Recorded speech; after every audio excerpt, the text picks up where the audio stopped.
processor is the brain of the mobile phone, built with millions of tiny transistors. After manufacturing, it is tested for speed, power efficiency, and heat control.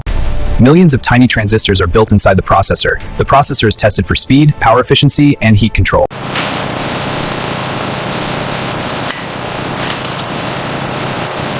Fifth stage, RAM and storage installation.